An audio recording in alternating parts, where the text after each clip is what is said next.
শীতের ভিতরে থর থর করে কাঁপতেছো, এত শীতের ভিতরে তুমি উলঙ্গ, কিভাবে তুমি কত কষ্ট করতেছো, কত কষ্ট করে তুমি আমার কাছে আসো, আব্দুল্লাহ ভিতরে আসো।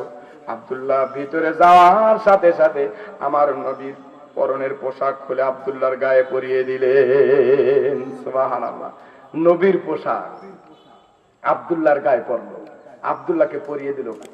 ভাগ্য কি ছোট না বেশি বড়? বিশাল বড় ভাগ্য, ঠিক কিনা কথা বলেন?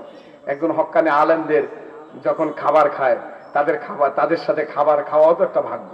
তারা খাবার খাওয়ার পরে রেখে দিছে কিছু, ওই খাবারটা খাওয়াও তার ভাগ্য। আলহামদুলিল্লাহ। এই জন্য আলেমদের সাথে সোহবাতে থাকবেন।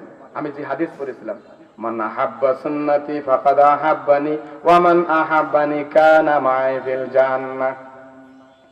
যেই ব্যক্তি সুন্নাতকে আঁকড়িয়ে ধরবে, সুন্নাত মোতাবেক জীবনকে পরিচালনা করবে, সুন্নাত মোতাবেক নিজেকে নিজে পরিবর্তন করবে, শুধরিয়ে আনবে, আল্লাহর রাসূল বলেন সুন্নাতকে আঁকড়িয়ে ধরবে, মজবুতের সাথে সুন্নাতকে আঁকড়িয়ে ধরবে। রাসূল বলেন কানা মাই ফিল জান্নাহ, আমি নবীর